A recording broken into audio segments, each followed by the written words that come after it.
Hey, Twins fans, welcome to Monday night and another episode of Twins Spotlight. Excited to talk to tonight's guest, another right-handed pitching prospect who started the year very strong in Cedar Rapids, got moved up to Wichita, and we'll see how his offseason is progressing. And want to welcome those of you. We'll give a minute here before we bring him in just to kind of let a few people jump into the video here. Again, thank you for tuning in, whether you're watching on Twins Daily Facebook, Twitter, or YouTube. Please feel free to send questions for our guest, and we're happy to ask those and see where that goes. So again, please feel free to participate. With that, I think the only bit of Twins news today was that pitching coach at AAA, Mike McCarthy, has a new gig as a AAA pitching coach with the San Diego Padres. And also Matt Borgschulte, who was the AAA hitting coach at St. Paul this year, has just been named today a co-hitting coach for the Baltimore Orioles. So congratulations to him on a big league job and a big league promotion. So with that, let's talk a little bit about who our guest is tonight for episode 41 and episode 6 of this season, or off season as it is. Our guest is right-handed pitching prospect Tyler Beck. Had a circuitous route, as I like to say, to pro ball, but since being drafted out of college, he has really done a nice job. With Fort Myers, with this year's Cedar Rapids, and then with Wichita. And the Twins drafted him in the 30th round in 2019 out of the University of Tampa, where he was part of a national championship team. I believe he had 9 saves and was the closer for that team. So without further ado, let's bring the star of tonight's show, Tyler Beck. Tyler, how are you? I'm doing pretty well, Seth. How are you doing? Not too bad, not too bad. Is that like the longest intro ever? Hey, I liked it. I enjoyed it. Thank you. Great. Well, not to start negative, but I mean, you can't really avoid it here on this video. Your arm's in a sling. Can you update Twins fans briefly on what's going on? Yeah, so ended up having Tommy John surgery, November 3rd, so 11 days ago or whatnot. Just was basically a little nagging injury that ended up being a little more serious than we thought at the very end of the season.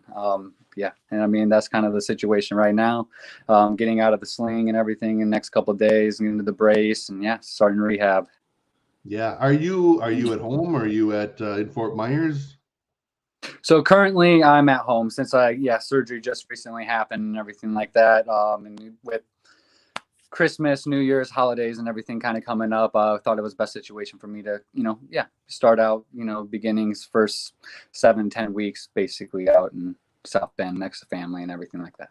I was going to say, there's not a whole lot you can do yet at this point, I'm guessing, other than keep it stabilized. Exactly. It's pretty scripted for the most part for the first handful of weeks and all that.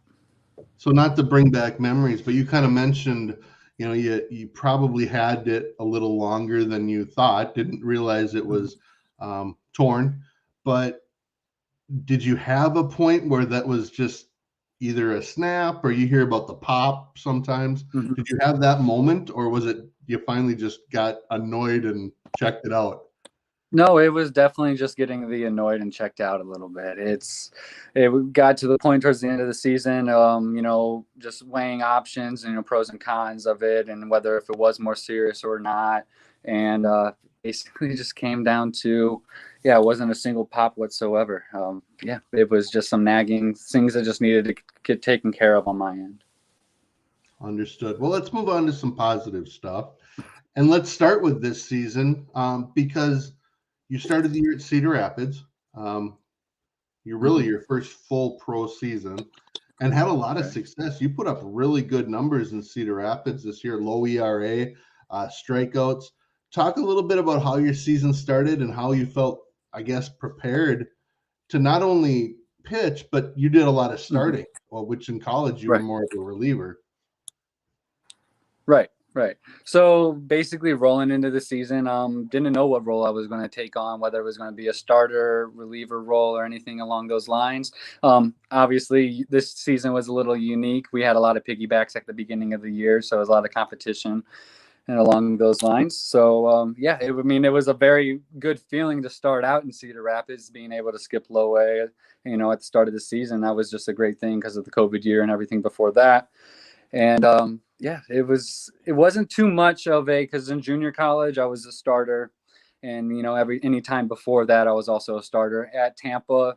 Yes, the closer role was kind of unique in and of itself. I still had roughly around like 60 innings, I think, in my senior year. You would pitch pretty much back-to-back days, whether it be 2 innings, 3 innings, something in that ballpark. So I was still getting, my pitch count was still relatively up there. So, I mean, but it's different mentality. I will say it's going from, a closing role to a, starting role, being able to, open up my eyes this year, especially, once we started facing teams, 2, 3 different times, making it 3 times through a lineup. Really setting up these hitters, to see different approach, different looks basically from you. I mean, that was like the biggest adjustment when it came to, from being a reliever and a starter. That was definitely the biggest adjustment. Yeah, for sure. I try not to script these things too much, but just have some topics, because otherwise I end up going for an hour. And but you brought up a few interesting points, in my opinion. The first thing was doing the piggybacking, really pretty much the first couple of months of the season, because everyone had missed time. So it was kind of a 3 or 4 innings for the starter, and then 3 or 4 innings for the reliever, which made sense coming off of last year. But right. You mentioned it being kind of a competitive thing to get to start. How did that kind of play itself out for you? I know you started as the second guy a few times and, moved to the starter, and then kind of went back and forth a little bit, but for the most part, you started. Right. No, I definitely did. I would say I had it was an advantage for me a little bit, just because I was a closer in the past and I'm used to going, especially beginning of the season, 3 innings or something like that. It was definitely in my ballpark of what I've done in the past. But the biggest things was great. It was awesome because the competition, it gave you like benchmarks other than just things you were setting in your own head. I mean, it gave you different approaches on like how our other starters or other pitchers were taking. Gave you some time to sit back. And I mean, I had another advantage of, just being this year of pounding the zone with all 4 pitches. I mean, if you look at, certain little tiny things when it comes to pitch frequency and all that, I mean, I'm pretty split up evenly across the board when it comes to like my 4 pitches and all that. And I mean, that's what we preached as a whole organization this year, as nasty stuff in the zone. In the zone being the key, and that was the big thing with Cedar Rapids, is you had more than a strikeout per inning, but you also, I think, only walked 14 in a bunch of innings. So, I mean, is that the primary focus? Is just using all your pitches, mixing it up, and throwing strikes, or is there, kind of individual plans? But that's kind of the overarching motto, so to speak. Right. So, I mean, the way you explained it first, that would probably be layman terms, but definitely there's another thought process way beyond that. But it is, I mean, it's, when it comes down to it, it's throwing your off-speed pitches, your nastiest pitches that are hardest to hit in the zone frequently. And that's what we believe, is going to give us the best chance at success. And I mean, it's difficult. You have to have the confidence just to do it in the first place. And then second is, you have to execute, every single pitch. But we have, scouting reports on every single hitter. We know certain tendencies. We know certain swing and miss rates. We know first pitch swinging rates, like anything, honestly, you could borderline think of. And if you have the confidence to throw certain pitches and certain counts, it just plays more into your favor down in the long run, for sure. Absolutely. Because I mean, if you can see, like I'm obviously wasn't a guy, sitting 90, 92 roughly for the most part, up to 3, up touch of 4. But I mean, you have to learn how to mix speeds, still be in the zone, throw strikes, get people out, quick outs, especially. And that's another thing that goes off of being a reliever versus a starter. Sometimes as a reliever, you could throw the whole kitchen sink. Starter, hey, quick, what's going to be efficient? It's not just always missing bats. It's also, hey, what's the fastest way we can get this guy out? Absolutely. And real quick, I saw you pitch your first outing of the year. So it was cold in Cedar Rapids. Not too bad, but first outing of the year, and I think he threw 3 innings. And I remember I kind of watched from different places around the ballpark, and it definitely looked like you just had people off balance.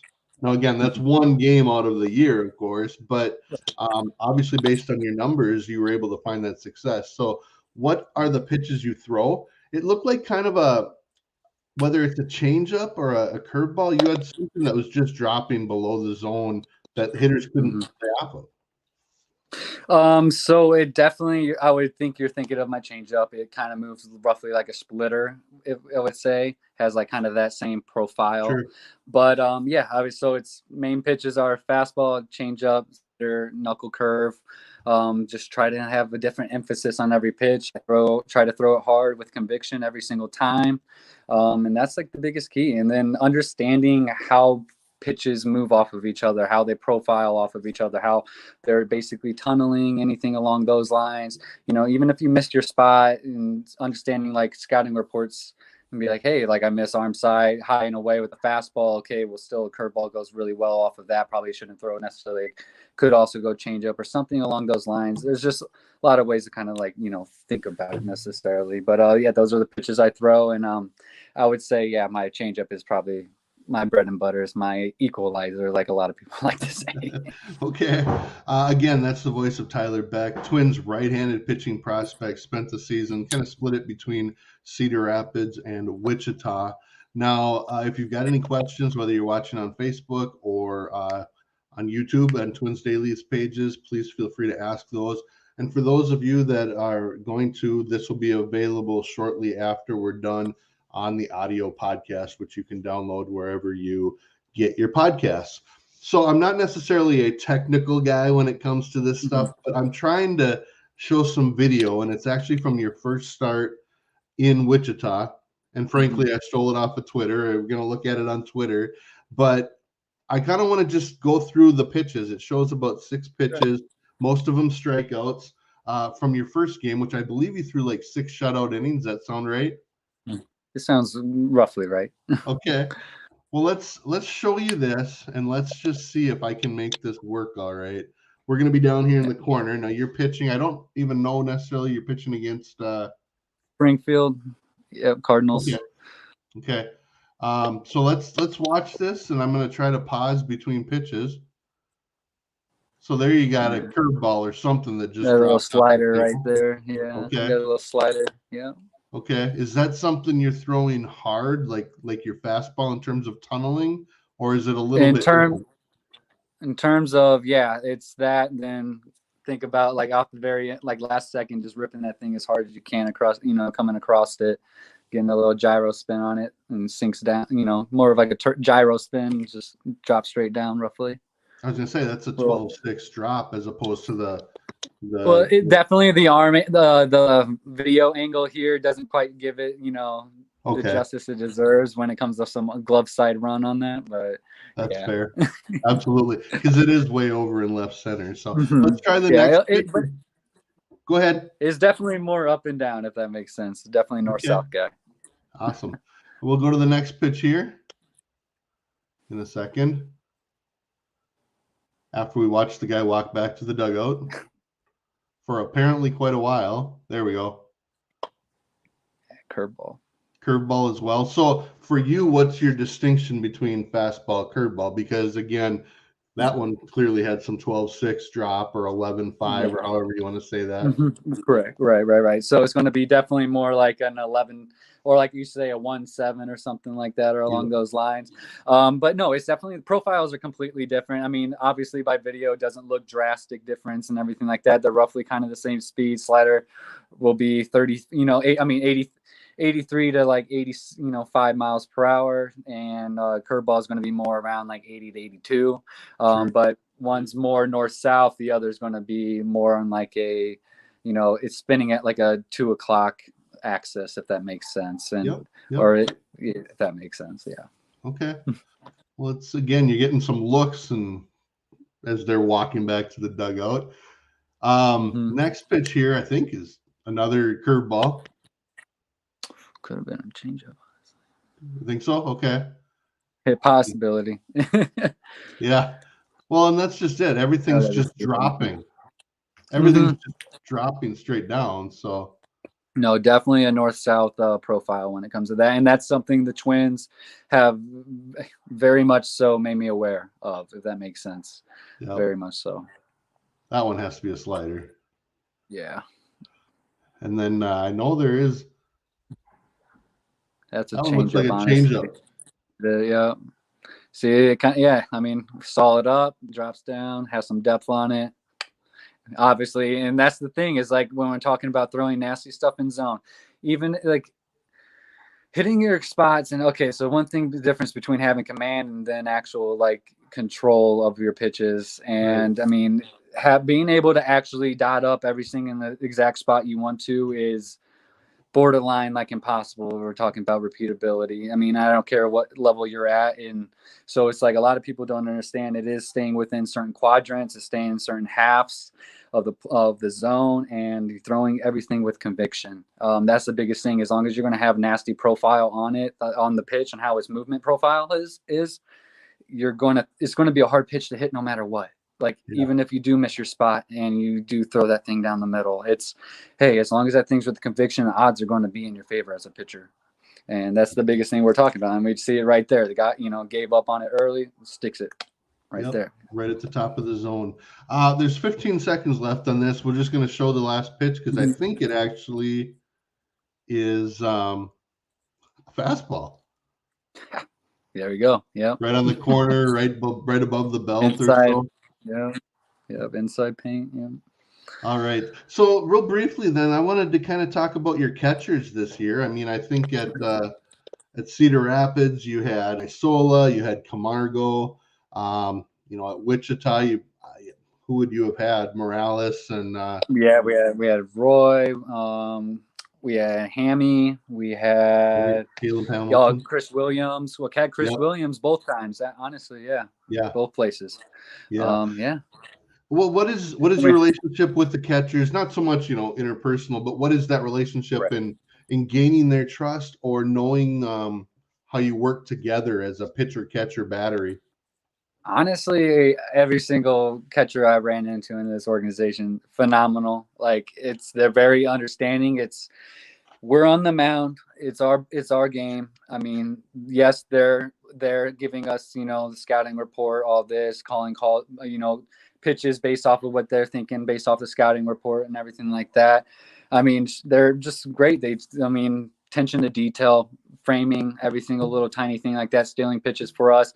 Then biggest thing that I love out of all of them is like coming to us afterwards, after our outings the following day, and in sharing their reports, their information on what pitches did we lose, what pitches did we steal, what anything along those lines. Like, the attention to detail and willingness to literally just do it for us. I mean, the pitchers. I mean, that's what they're doing it for. I mean, obviously the team, but it's like, they're helping us out big time. And I mean, they're all phenomenal when it comes down to it. And how about, again, briefly the pitcher or the pitching coach conversation, because all of the Twins affiliates have 2 pitching coaches. So you're kind of hopefully getting somewhat one direction, but at the same time, they're different people and maybe have different responsibilities. Was it a challenge to work with 2 different pitching coaches? Oh, it's definitely has not been a challenge whatsoever. These guys, they're there for the same goal, and that is to make each and one of us better. And that's all they care about. They spend countless hours after games, before games, literally just sitting together, discussing individually how they can, make every single one of us better. And no, it has not been a single thing. And the great thing about it, honestly, is that we have 2 different minds. Yes, they think very similar, but at the same time, they may have a different approach on how to, even approach us. Like, everyone has a different personality. We all take things different ways. We all learn a different way. I mean, and that's what's so great about this. It just gives us an extra tool, if that makes sense, even, if you want to say. All right. We're 20 minutes in, and I try to keep these under 25, 30 minutes, but we'll see how it goes. But thank you very much. That was the voice of Tyler Beck, Twins pitching prospect. And again, if you got any questions, feel free to ask those. We do have quite a few listeners, so if you'd like to to participate, feel free to send us a question. I'm thinking Tyler'd be okay with answering them, and I'll check and make No, sure they're absolutely. appropriate questions, of course. But I want to go back in time. You grew up in South Bend, which the automatic question that I'm sure you're sick of is, are you a Notre Dame fan at all? But I know that's not where you went to college. No, actually, no, I am not a Notre Dame fan. I mean, you would think of being around it. I mean, I literally went to as a high school. Well, my first 2 years was legitimately across the street from Notre Dame. And no, I actually grew up a big Michigan fan. Got it from my dad. So go blue when it comes to that situation. Yeah. That's funny. And I've mentioned this, and again, how much you want to get into, but I'll just ask one question and you can take it whatever direction you want to. Is I think you went to, was it Purdue first? I did, yes. Out of high school, I went to Purdue. Yeah. And you redshirted there for a year, and then you went to, is it Pasco Hernandez Junior College? Pasco Hernando State College. Yep. Okay. And then from there, I believe that's in Florida, and you stayed in Florida and went to what is really a Division II powerhouse, especially the last decade at the University of Tampa. Just what was your route to again, that national championship game in Tampa or for Tampa? Okay, so yeah, just speaking about like yeah, I guess more specifically, where would you want me to begin with that? Just sticking with Tampa, or are we going to go all the way back a little bit? Well, that's up to you. I mean, I don't want to put you in a bad spot, but no. I know you redshirted at Purdue, and I mean, you Big Ten school, and then you went. No, I'll keep it short, but it's a pretty interesting story to kind of say the least. So no, yeah, so I 2 hours away from Purdue. That's where I grew up in South Bend, West Lafayette. So yeah, only 2 hours away. It was exactly kind of what I was looking for academically. Number two business, undergrad business school in the country, or management school in the country in Craner. Got into that. Yeah, I mean, being in the Big Ten Division I school, they wanted me for not just pitching. They offered me for 3 different, pitching, infield and outfield. So that was, I thought it was like basically a perfect fit. Basically was a little gullible in the whole situation. Kind of got with some scholarship money, kind of got a little screwed over, if you want to say. And then so that kind of put some bad resentment all right off the bat. And it still got my roster spot, everything, show up to school. And then everything's going pretty well. And then basically even right off the bat, like first day of practice, on-field practice, we're just doing some sprints down to running the bases, and basically have 2 high flexor strains in my hips. And so that put me down for like 6 to 8 weeks in the fall, right off the bat.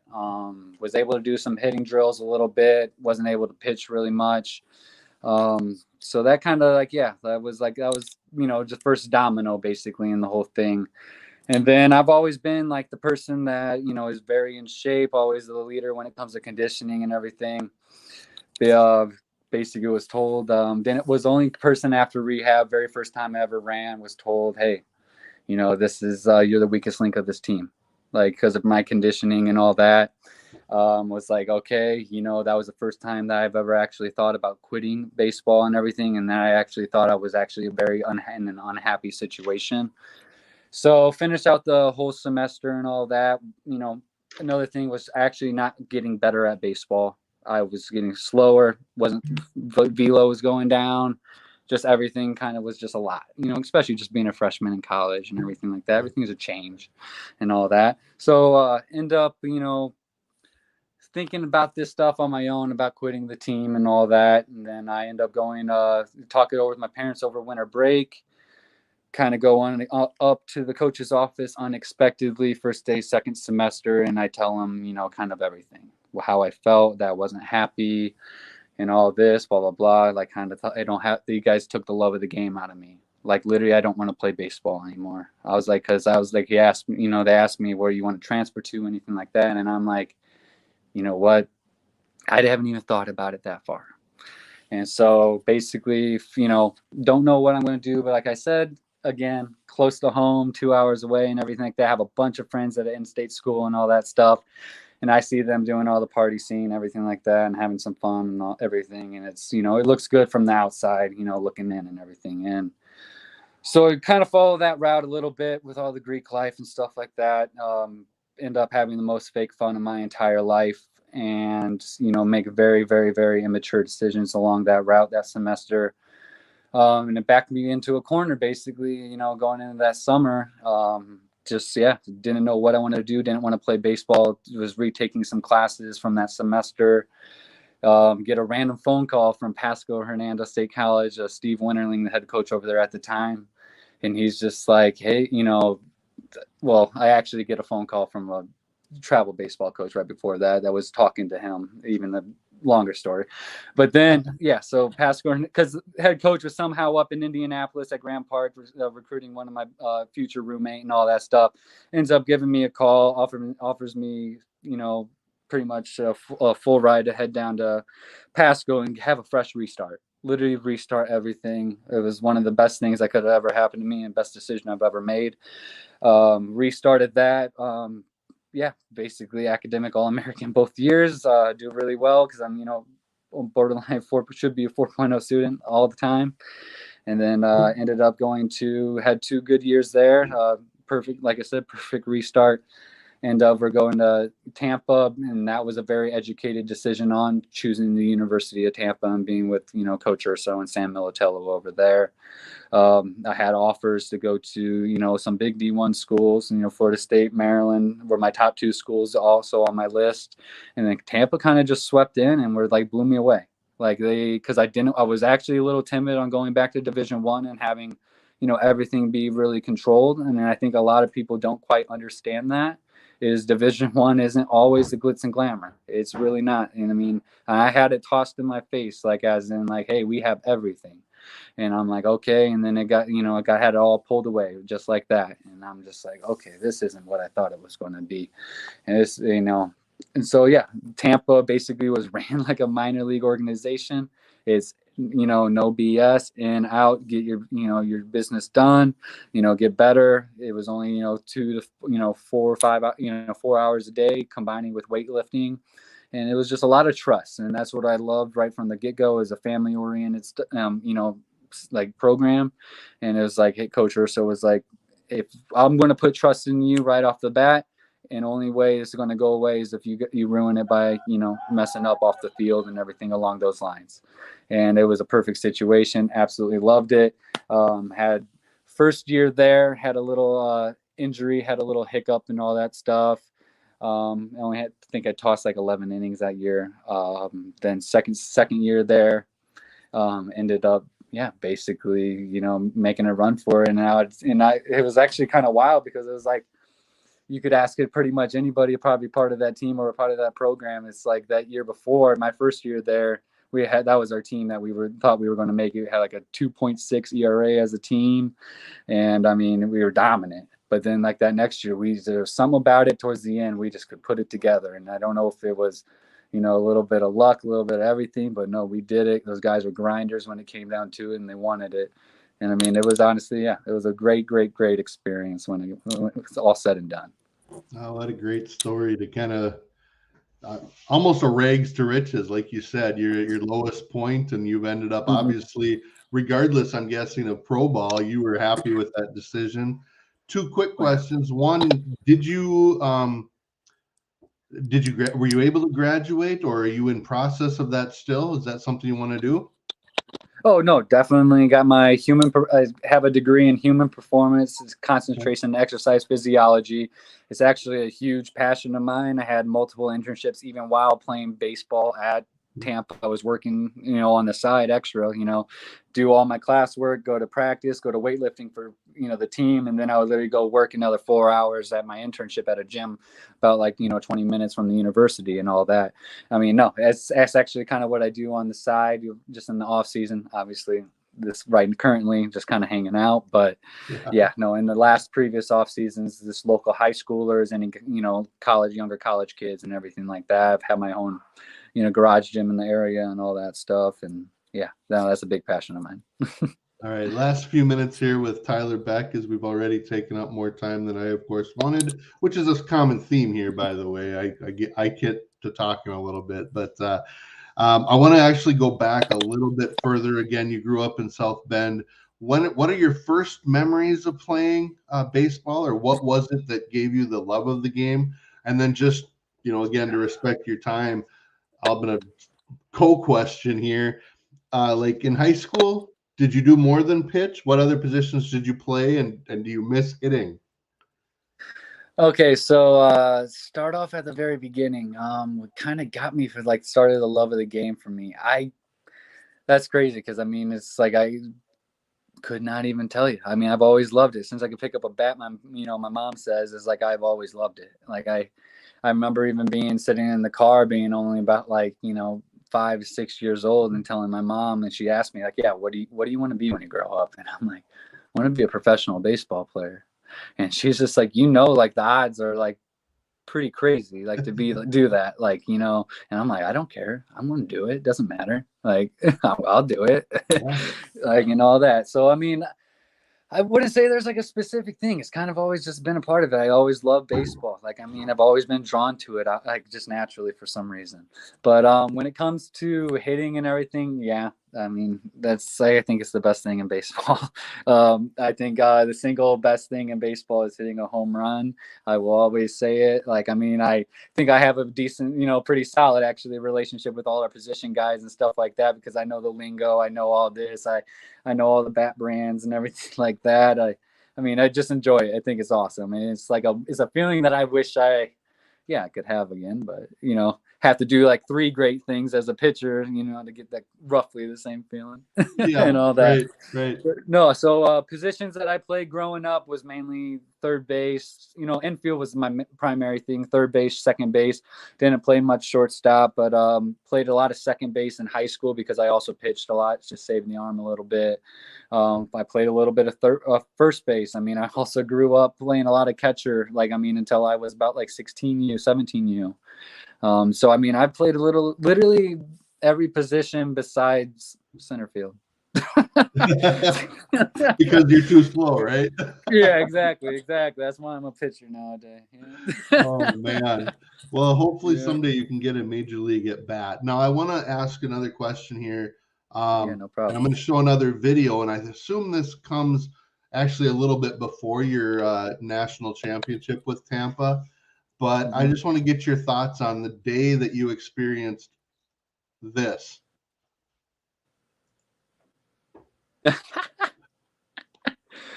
And this is some great video from the Twitter account of the University of Tampa. The boys. The boys. Miss those guys. No, that actually, just for those that are listening on the podcast later, showing the video of when you found out that you'd been drafted, in a hotel room, just getting hugs and stuff. And like I said, I don't know if you were at the national championship or in a regional or something, but we were at the national championship. No, yeah. So we were at the national championship that day. I think it actually was an off day for us because we won out 4 games. But yeah, no, I think it was actually, I don't know. I want to say it was stressful, but I was also kind of pretty calm and collective in the moment, because it was I just was like, hey, it is what it is. I thought I've expressed myself as a person and as a player, and I've done what I'm happy, with where I'm at and everything like that. So I'm like, obviously, I think I want this chance. It's everything I've always wanted. And yeah, I mean, it was late. Don't get me wrong. That 30th round, it was long. It was a while to wait for that stuff. But being a 5th-year senior, kind of anticipated that a little bit. But yeah, no, it was awesome. I mean, looking back at that video, it gives me chills a little bit. Yeah, it makes me feel great. good. I figured that was a good No, it was memory. awesome. I mean, but it was definitely, I think it was an off day. We're just kind of hanging out around the hotel at that time. Okay. Last few then, did you have a lot of conversations with scouts, or did your coaches kind of help with that? And specifically, what was your relationship or contact before the draft and then after the draft with the scout who was the area scout that signed you? Brett Dowdy. Okay. Yeah, over down there. Yeah. So, I mean, I had a little bit of some relationship with scouts in the area, if that makes sense, just going to junior college and being eligible to be drafted every single year and stuff like that. Right. My second year was just in contact. My second year in my junior college was in contact with some people, a couple of teams, but I had an injury then also that kind of prevented me at the very end of the season for all talk stopped. But no, I mean, it was kind of it was a lot in the, in the dark, if that makes sense, before I got drafted. I mean, being a fifth-year senior, it was unique, I feel like. Even some other guys, juniors and stuff, even going to my school, like guys that even ended up not even being drafted, were having more phone calls and contact with scouts than I even did. And stuff very, picked up once even we got to Cary, North Carolina for the national championship. That's even when, a lot of conversations got picked up and all that. And, I mean, I would say it was 6 or 7 teams contacted me, saying they were looking to pick me up and everything, second to third day. And, the Twins came out of nowhere. I didn't really have much talk with the Twins besides, actually a 5-minute conversation on, hey, this is what this is the situation on what we're going to offer, everything like that. Are you cool with that? Is this something that you want? Yes. All right. Next day, we're just waiting, and then boom, just, kind of happened. It was a lot of just waiting. Like I said, it was in the dark, it wasn't anything. It was try to just stay very, flatlined on that. Didn't want to go high or low on emotions and everything. But it wasn't too much communication in my situation. Well, that's all right. And there's always this, connotation that seems negative about a senior sign, so to speak. And as a fifth-year senior sign, I assume that's even to another degree. But I mean, if you look at the Twins' history, you've got senior signs in Brian Dozier, who was an all-star and hit a lot of home runs. You've got Mitch Garver was a senior sign. Fifth-year senior sign, Trevor Hildenberger, who has spent parts of, I think, 4 big league seasons. So, I mean, it's one thing, to start out there, but I guess ultimately it's keep producing and see what happens, right? No, absolutely. And the Twins give me the best opportunity too when we talk about analytics and all what they care about and all that. Absolutely. So I have one more question for you. Okay. But we do have a question from Melanie. Now, I don't know if you know Melanie or not, but what are your goals for the upcoming season coming off of your injury? Is there a timetable? So I mentioned getting out of the sling and the splint, and all that next day. But yeah, no, it's so I don't know if you know about this. It's only a 7 to 9 month.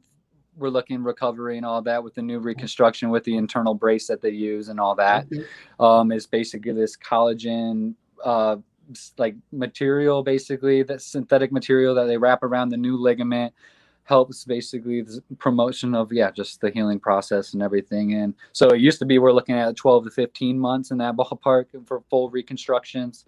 As of right now, we're looking at 7 to 9 months. So there's still definitely hopes of the last month or two of the season. Okay. That's what I have in my head right now. And that's what we're rolling for. That's the goal. That's awesome. And I believe Rich Hill was one of the first to do that, and he signed with the Twins, and he was ready to go by I want to say June, even though he had surgery in November or even December. Right, exactly, and that's what we're hoping for.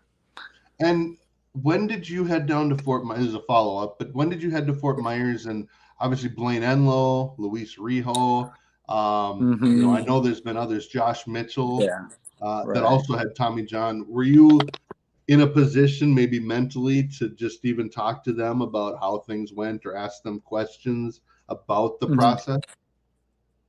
I haven't talked to any of those guys specifically, but I have talked to some people about the process, especially kind of going into the last, part of the season and all that, wherein it was really starting to flare up even more and more and more. I'm and don't get me wrong. We didn't think it was nearly as bad as what it was. I was describing it as discomfort. That's what it felt towards me.